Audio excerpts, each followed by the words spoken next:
Good evening, everybody. Welcome to the University of Regina's College Avenue campus.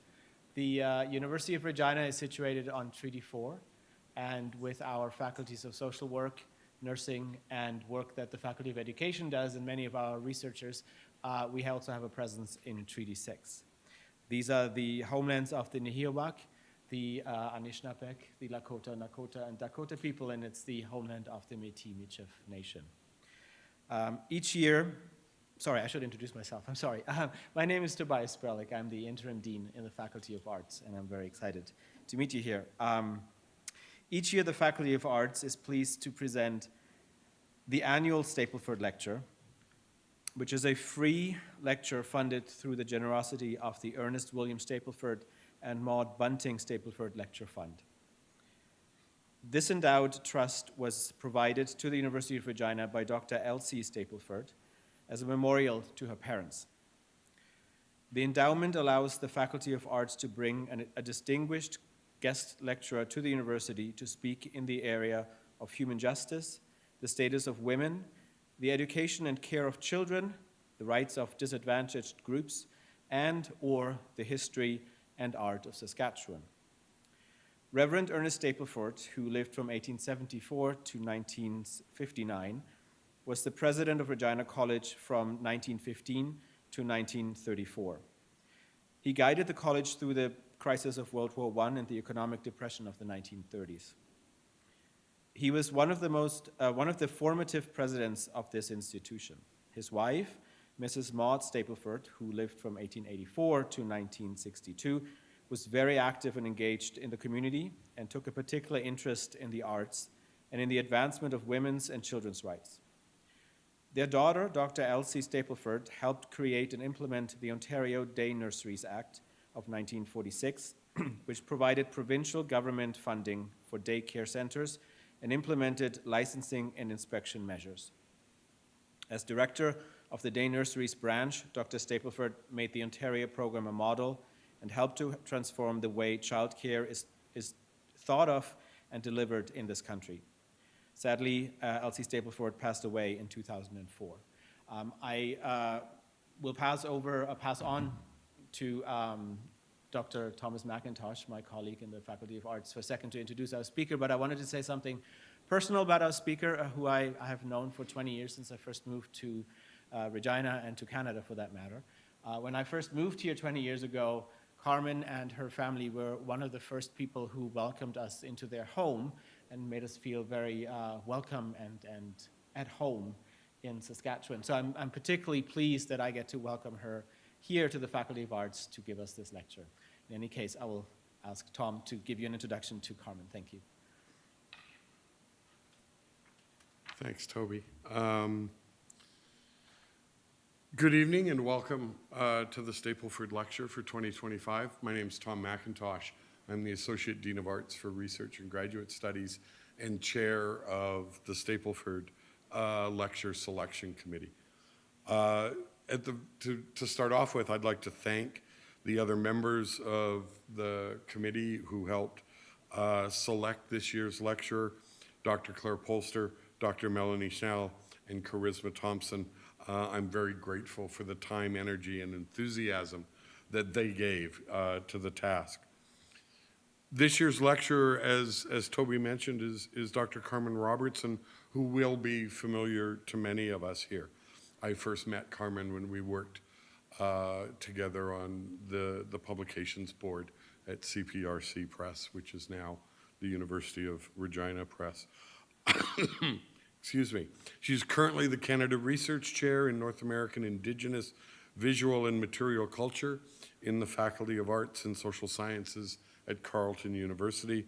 She is jointly appointed across the School for Studies in Art and Culture, the School of Indigenous and Canadian Studies, and the Institute for Comparative Studies in Literature, Art, and Culture at Carleton University. She is of Scots and Lakota descent, and her work focuses on both Indigenous art and the construction and representation of Indigenous peoples in popular culture. Before going to Carleton to take up that CRC, as Toby mentioned, Carmen taught at the University of Regina and at First Nations University for a total of, am I right, 17 years? 17 years. And so, as I said, she is well known to many of us here in the room.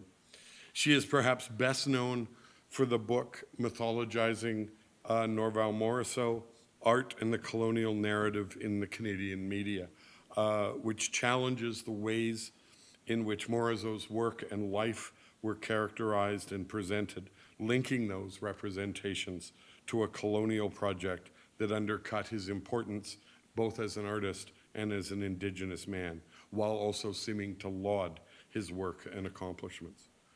She is now also the principal investigator of a SSHRC-funded Norval Morrisseau project, 1955 to 1985, and is the co-author with Mark Anderson of Seeing Red, A History of Natives in Canada's Newspapers, and the co-editor with Sherry Farrell-Rosette of Clearing a Path, New Ways to Seeing Traditional Art, which came out from CPRC Press in 2009.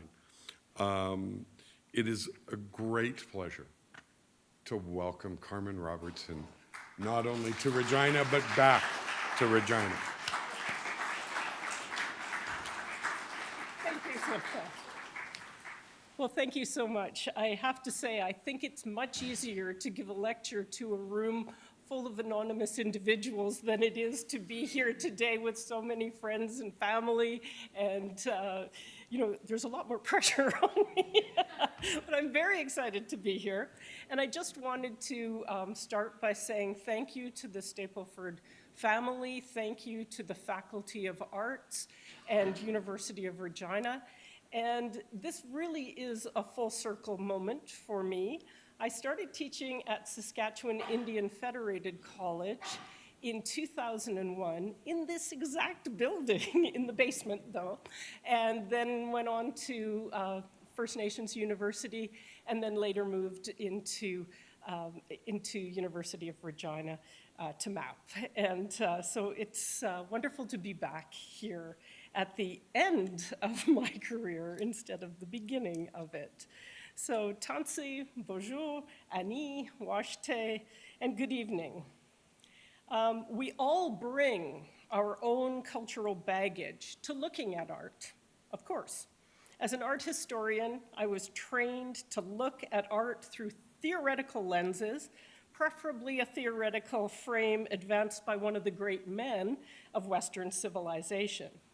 But 25 years of teaching has taught me to disregard much of that training, though not all of it, but I have unlearned most of it. The horizon has inspired settler artists to paint prairie landscapes since the 19th centuries, and while Indigenous creators have, for millennia, shaped visual expressions through relational ways of knowing the Flatlands, but this work has been undervalued at times. By relational ways, I mean relations based on expansive and particular kinship ties that reach beyond humans to include all living beings that make up this land, this place. Recognizing one's ties to land is vital to honoring and enduring kinship ties in our in our understandings of thinking about art. So objects that are hung on a wall or kept in a vault, narrowly appreciated aesthetically through Western art lenses, reproduce certain ways of seeing Indigenous arts that negate change. And while situating Indigenous art within discourses of stasis and possessions have been contested for more than 20 years by Indigenous curators, Indigenous art historians in Canada and the US, objectification has not disappeared. Tonight, I aim to revisit the intertwined art histories of this territory through a storied and multi-temporal lens. Seeing land as relation reveals ways of seeing Indigenous arts that are complicated and nuanced, shaped by interconnected physical, emotional, and spiritual threads. And I can't do justice to the complex and interwoven artistic expressions that I would like to tonight. This is definitely not possible to be a survey. So I begin by apologizing to many artists and artworks that are left out of this discussion, but I want to say that their presence is felt in many of the works by the artists that I will share with you this evening. With that said, fasten your seatbelts because I'm going to do my best to provide you with some key exemplars that will hopefully shape new ways of seeing land rather than landscape. Okay, so this is an installation shot from an exhibition that I've co-curated this fall at Carleton University Art Gallery. And I've interspersed some installation shots throughout this talk from different curatorial exhibitions because the conversations that emerge between works and artists through display are keenly important to me. Visiting and sharing stories takes on added heft, I think, in a gallery setting. New stories emerge to create conversations between artworks and artists. Artists like Bob Boyer, Ruth Cuthand, Gerald McMaster, and Edward Patra, to name just a few, busted through gallery doors early in Saskatchewan, making space for new generations of artists to push their creative expressions in new directions.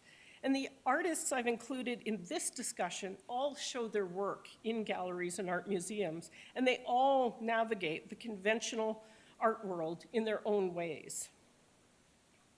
In 2013, Cree curator and artist Gerald McMaster from Red Pheasant and Siksika First Nations explained that, quote, what differentiates these artists from those of previous generations is their relation to a complex world outside of traditional tribal framework, where they apply new visual languages and play in the force field called the art world.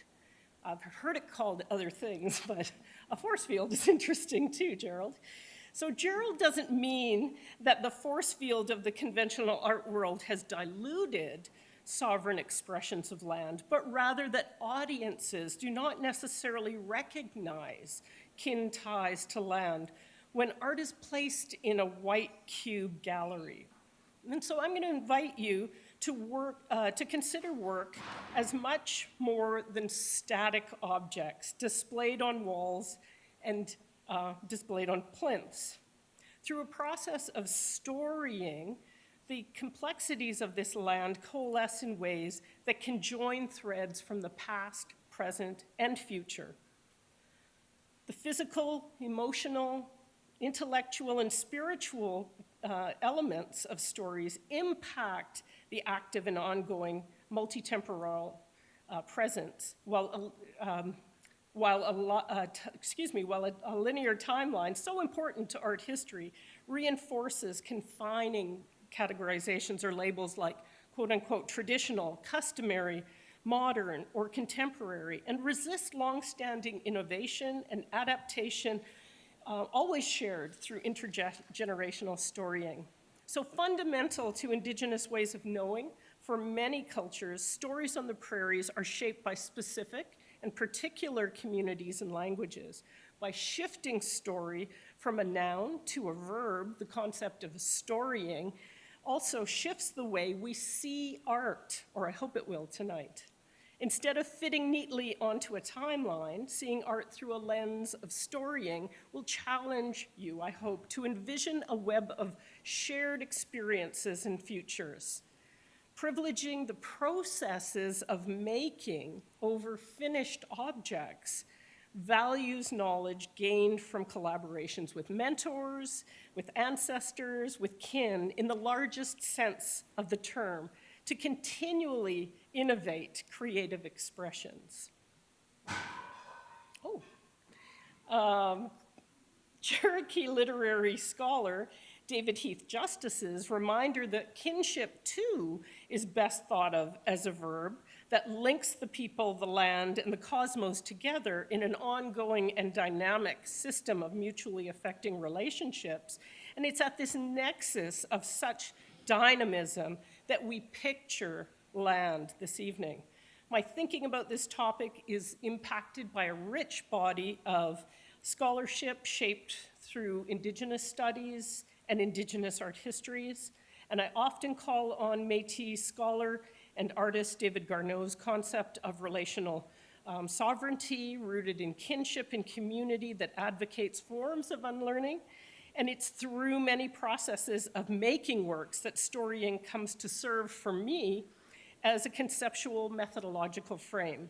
I must also thank my good friend and colleague, Dr. Sherry Farrell-Rissette, Métis artist and scholar, for her foundational work that guides my thinking about process and storying. I was so excited to start with this slide. I absolutely adore this work. And I think it's a good way to think about the concept of storying. Bob Boyer's smallpox issue. In 1983, the Métis artist Bob Boyer painted a blanket, this blanket, one of the first of two he painted that year, and one of many that he would paint in the coming decade. The complexities of this land and our relation hold stories woven into this powerful artwork. For those of you who might be unfamiliar with Bob Boyer, and I hope there are not many of you, and his contributions to the art world, Bob grew up in the small Métis community of St. Louis and later moved to PA. He earned a Bachelor of Art Education here at Regina campus, University of Saskatchewan in 1971. And a foundational part of his relationship was with his first art instructor, Ted Godwin, one of the key members of the Regina Five, who was teaching at Regina campus. He worked in education, art, community positions before taking on a role as professor at First Nations University, Saskatchewan Indian Federated College, and later headed up the Department of Indian Fine Arts at First Nations University. I arrived at SIFC in 2001, as I mentioned, and I worked very closely with Bob, who was an amazing mentor to me. An expert powwow dancer, besides being an internationally known artist, he was a father and a husband, and he passed away unexpectedly while dancing powwow in 2004. And I think it's important to start this with him, for me personally, for the many storied ways that I see his art, but also how he helped to story the histories of Saskatchewan Indigenous art. This is an installation shot of an exhibition that was held at BACA, the Biennale Contemporaine Autochtone in Montreal in 2020. And as I mentioned, I think it's important to see those conversations that are started here. And so we see here, we've got Bob's blanket next to a work by Wally Dion, who we'll talk about a little later. The smallpox issue afforded Bob an opportunity to formulate a complex visual vocabulary that melds several threads, ideas he considered deeply, not only in relation to working with the World Association of First Nations Conference in Canada, or in Regina that came here, but also a trip to Mongolia and China in June 1983. And Bob's choice of painting on a blanket came in part from seeing blankets in Mongolia, and part because of the practical role that painted teepees and portable teepee liners played in Plains cultures, and partly because of the significance and ubiquitous role that blankets have always played in Indigenous cultures, from birth, through love, through death. Bob, too, was well aware of colonial histories related to the spread of smallpox on the plains and through the Americas. Geometric compositional techniques spell out 3 teepee shapes along the top register of this painting to reference philosophical and spiritual connections to place and to land, and the rich, vibrant colors that offer a nod to abstraction, but also, as Mohawk curator Leanne Martin, who curated Bob Boyer's retrospective, notes, the horizontal stripes, quote, divide the picture plane into a chronology before and after the devastation of disease. The 20 circles found in rows of 4 in the center quadrant of this blanket articulate the devastation of disease. The bottom register of the painting forms a band of deepening red that could be understood as spilled blood or perhaps a growing resilience on the flatlands. Importantly, this work draws viewers in to more intimately experience its seductive beauty. However, the title found in the tombstone label serves as a repellent that is effectively felt when confronted with the negative narratives of these colonial realities. The smallpox issue was included in a number of exhibitions, of course, and continues to be. Bob's painting was understood as something new at the time, yet it contains many old visual stories. The beauty and warmth of the blanket and the role of many Indigenous cultures makes the materiality of this a key storyline. Yet this same materiality also prompts complicated and horrific histories that accompany government-issued and Hudson Bay-issued trade blankets and the spread of smallpox that was outlined by Jim Daschuk in Clearing the Plains, Disease, Politics, and Starvation, the Loss of Aboriginal Life, published 30 years after Bob painted this work. The book offered an eye-opening account of a hidden history that was new to many Canadians, but that Bob had referenced in the 80s. I've included this installation shot as well from an exhibition in 2023 curated by David Garneau. And I think it's really important to see the way Garneau and other curators continually work with Bob's work, and this particular work especially. So I'd like to thank Robin Canham of the Sask Arts Board for digging out these images for me for this talk. I want you to also notice on the right side a painting by David Garneau that we'll be looking at in a little while. Well, of course, this artist probably doesn't need much introduction here as well. Ruth Cuthand extricate this erasable race, number 1, from 2018, is part of a massive body of beaded work about disease and blankets. And it's, like Bob's, similarly seductive in that its beauty draws viewers in for a closer look, only to be unsettled by the narrative. Instead of trickster humor, something that was very common in the 80s and 90s in Saskatchewan Indigenous art, I think we could label Ruth and Bob's work as trickster beauty. Audiences are drawn into the fantastic colors, only to later realize the horrors found in their works, and especially in Ruth's work here. This close-up detail provides a sense of the ways that Cuthand builds on an earlier storied series of her work, the trading series. So therefore, storied into this work is the work that preceded her. And some of that work includes the trading series from 2009 that I'm sure many of you are very familiar with. And this kind of work and prairie beadwork within gallery settings is a shift that prompted galleries to present this work as art rather than artifact. Radical Stitch, of course, curated by Sherry Farrell-Rosette, Michelle LaValle, and Kathy Mattis, that toured until this summer, similarly broke ground in thinking through intergenerational stories while referencing, in this case, colonial efforts that had severed ties and supported, but yet supported stories of resilience. Excuse me.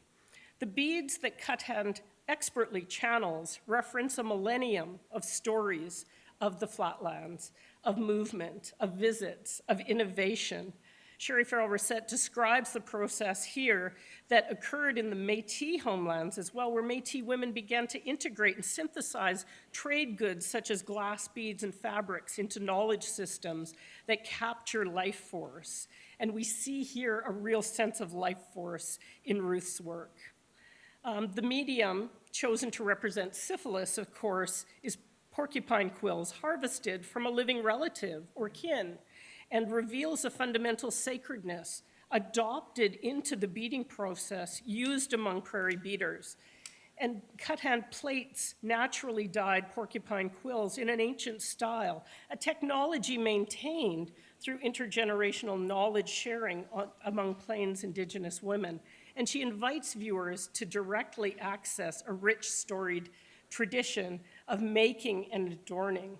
The spirit held by the quills from our living relative, the porcupine, has transmitted stories about makers and technologies to beaded work. Sorry.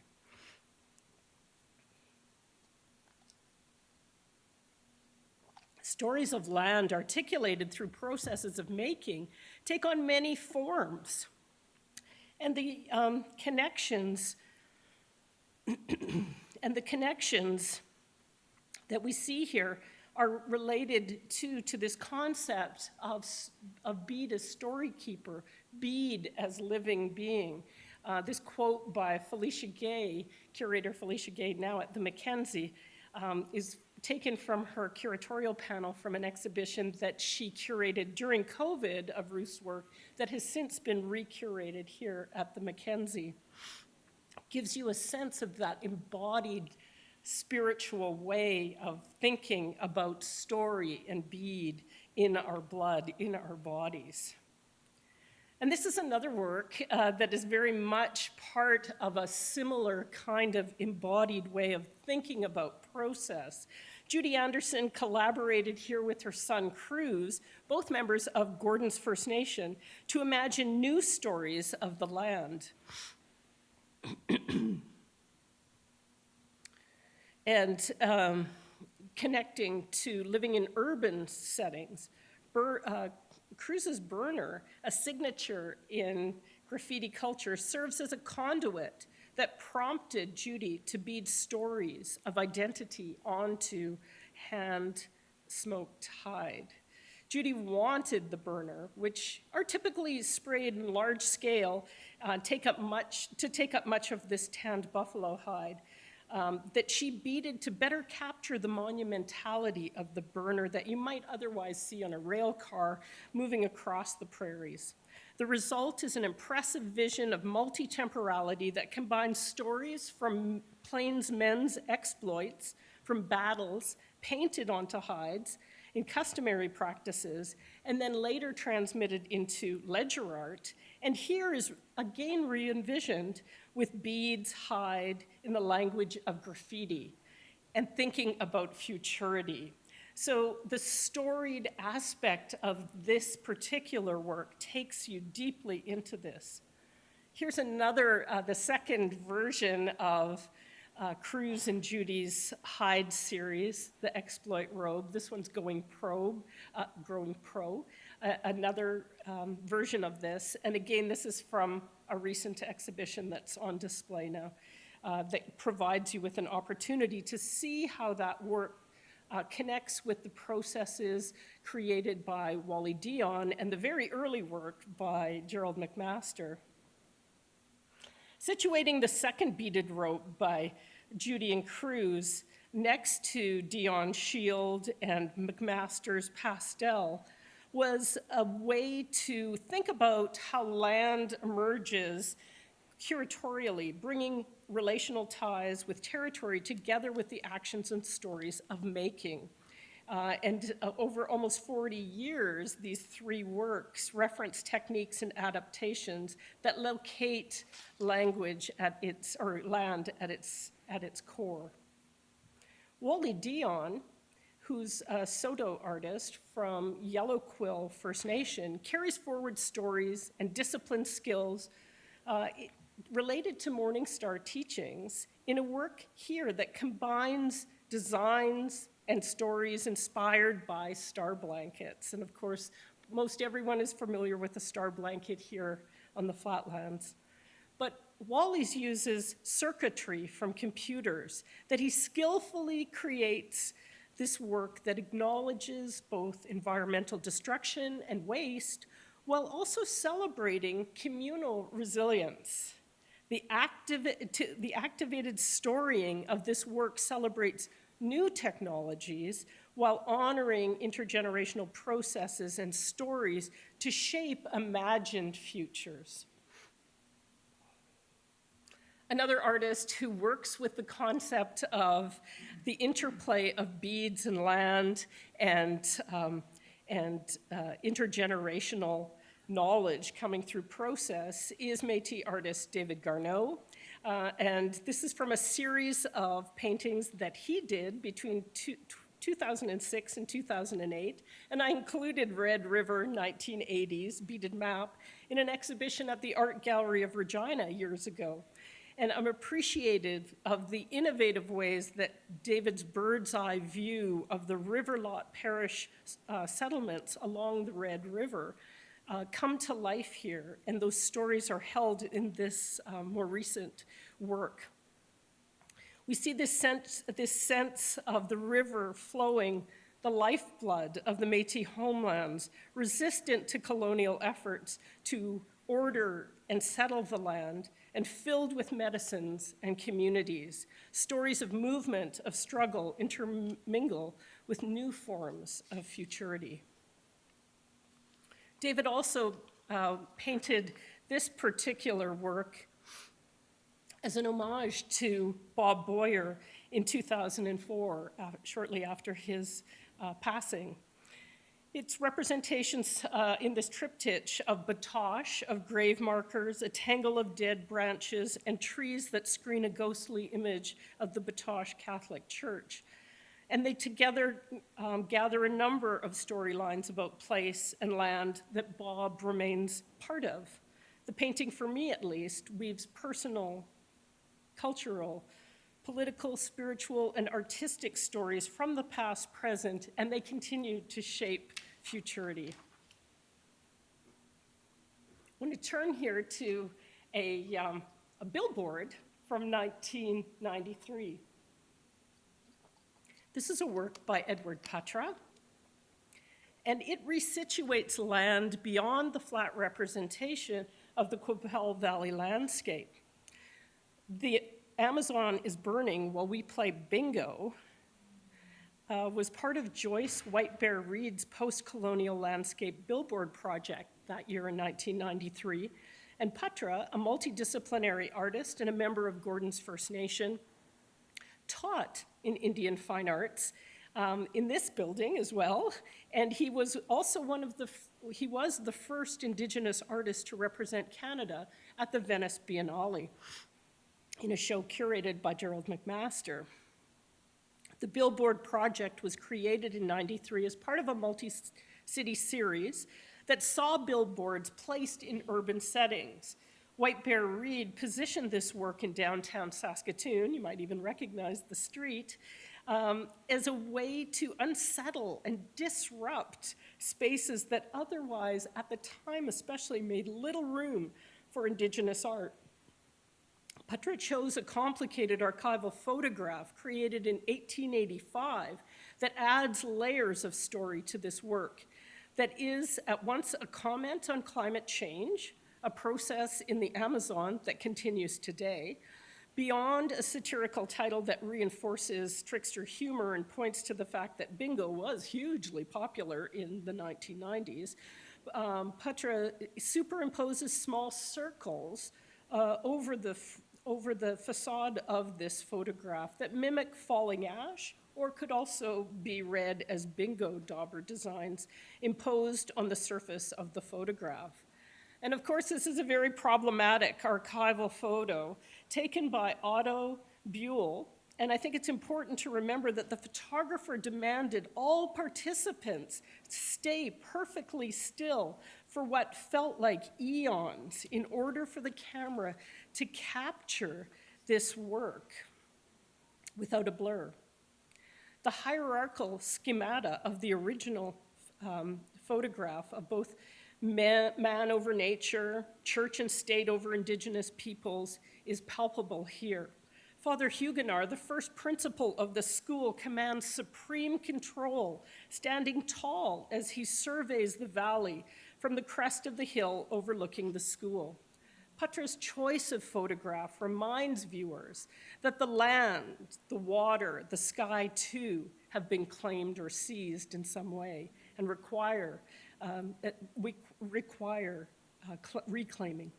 Story in this case does not end with the erecting of a billboard in downtown Saskatoon in 1993. This work is a strong example of how storying of artwork shifts and travels over time.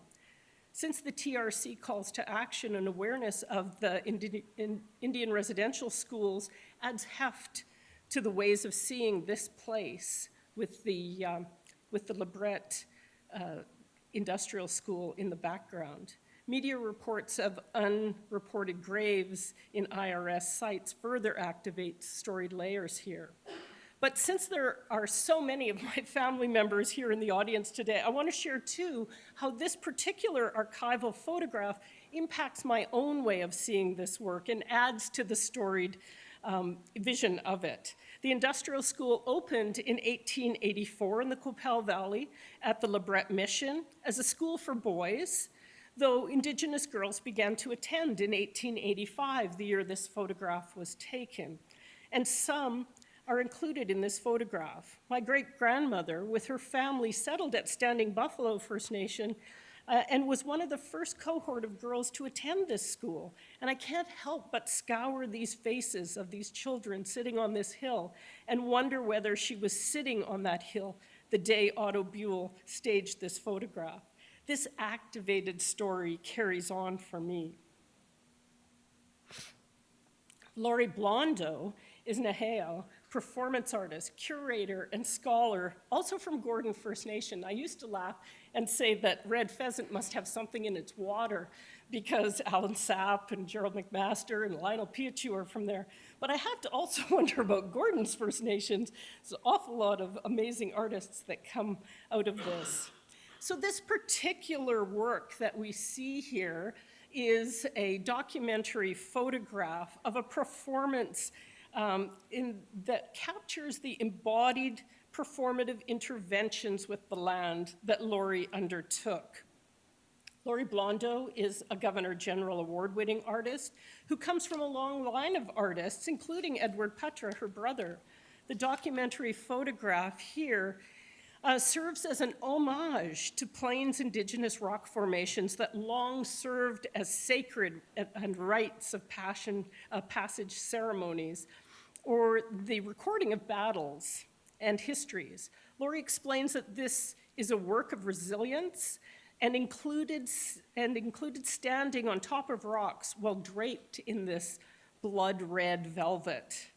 The oral stories of Mistazani, a 4,000-ton sacred boulder marking an important Indigenous gathering place that the Saskatchewan government dynamited in 1966 to make room for a man-made lake, Diefenbaker Lake, was important to this work.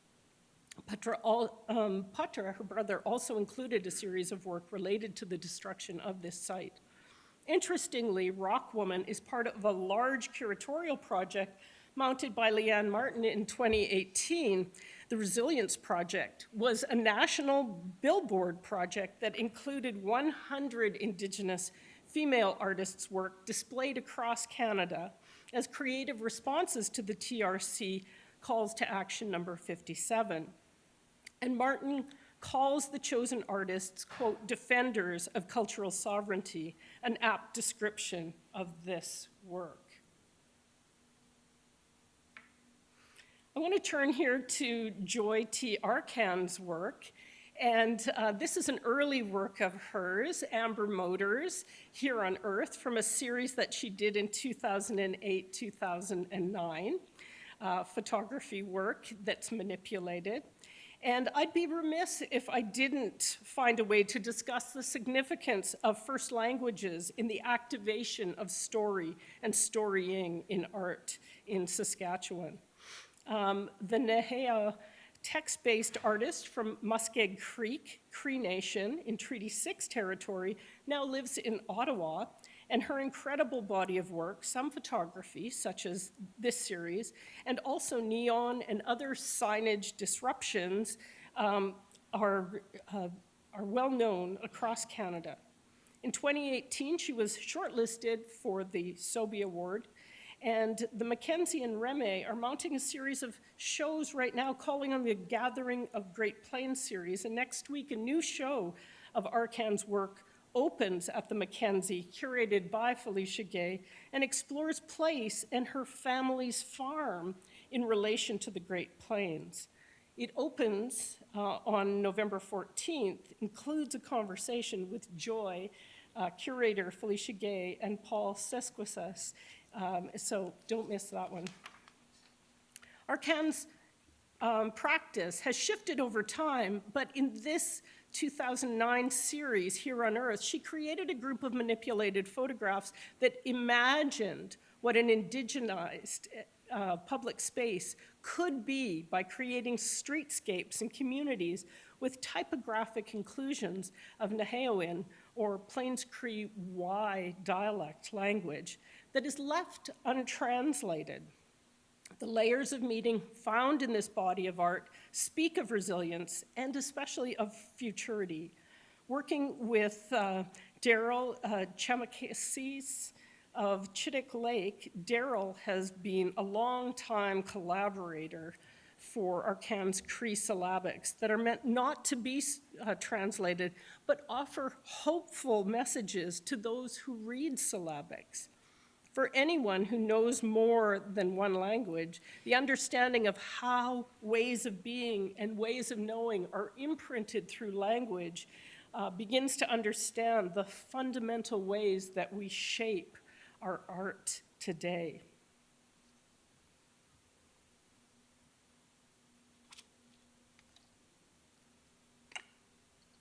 Sorry.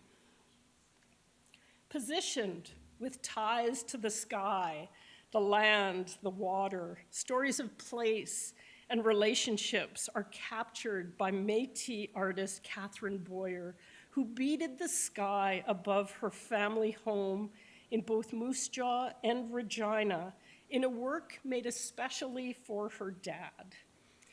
The beaded panels of sky enfold her storied life, but also share aspects of Métis realities and life today on the Flatlands. And Catherine took photographs standing above the houses in both Moose Jaw and in Regina, and then beaded what she saw. And this is a detail of one of those. This is an amazing, amazing beater. And storying, I think, is captured here and captured in the works of the different art that we've seen tonight that activates ways of seeing Indigenous art through a lens of relations, through our connections to kin, and made alive with sovereign resilience. The concept of making that activated, whether it's beadwork, whether it's painting, whether it is performance, all helps to bring out those intergenerational knowledge stories that we hold and that connect us in ways that move back and forth between the past, present, and future. The next time you walk by a work of Indigenous art from our territory in a gallery or museum by an Indigenous artist, I hope you see an interconnected world that encompasses physical, emotional, intellectual, and spiritual elements of the land. Thank you.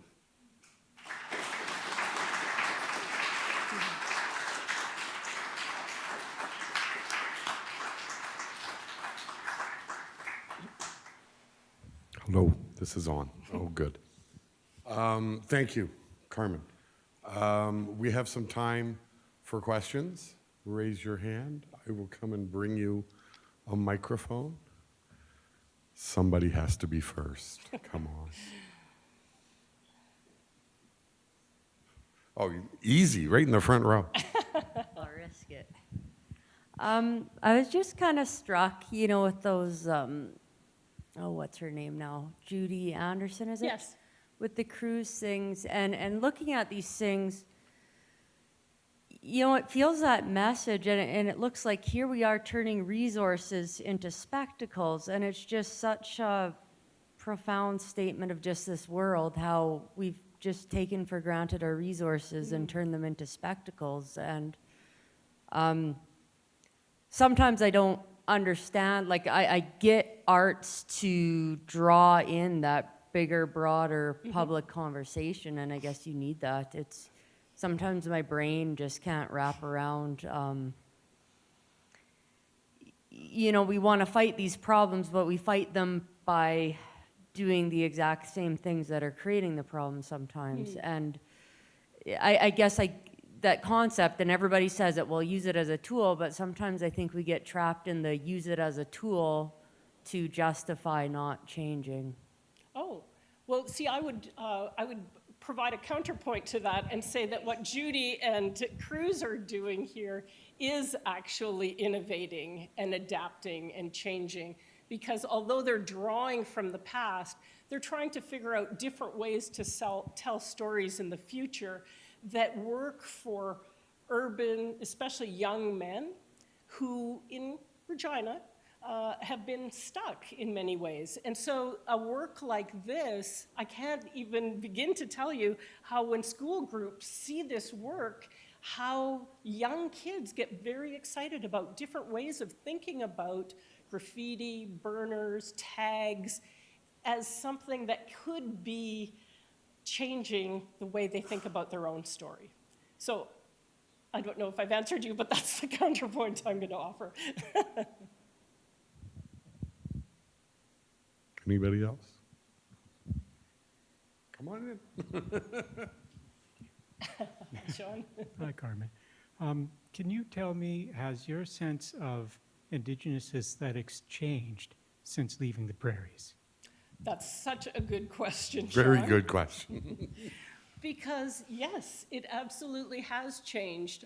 I hadn't realized how tied I was to this place until I went to Ontario, the center of the universe, and I began to realize and rethink a lot of the ideas and work that I had been immersed in, but was almost too close to.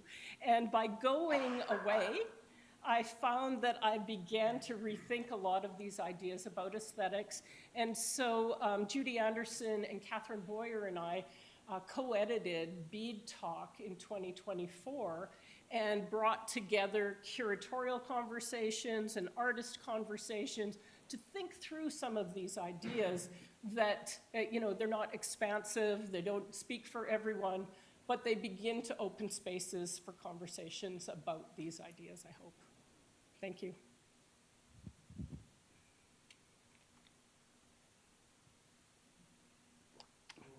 Okay.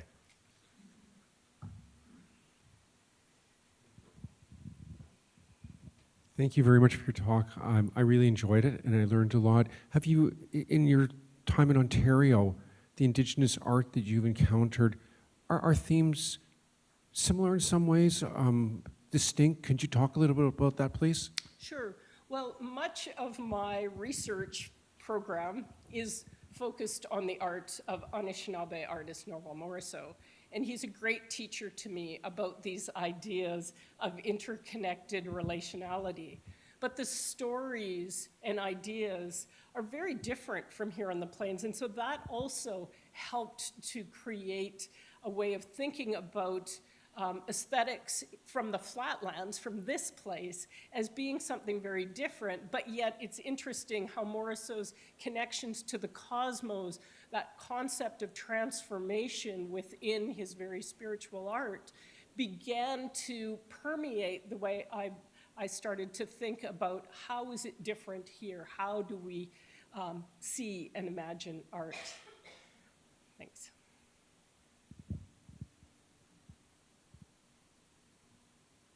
Yes, I can work Norval Morrisseau into any lecture. I'm sorry.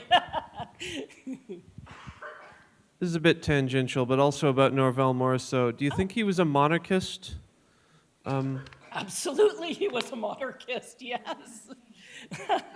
He had a tea party in 1978 where he pulled out his Royal Albert tea set and his silver tea, and he named his first daughter Victoria and his first son Albert.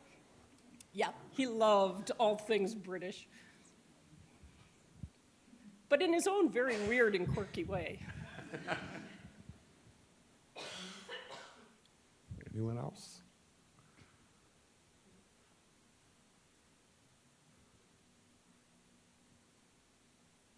Okay. All right. Carmen, thank you. It was illuminating. It was fascinating, as we expected it would be. It is wonderful to have you back in Regina. Please join me in thanking Dr. Carmen Robertson.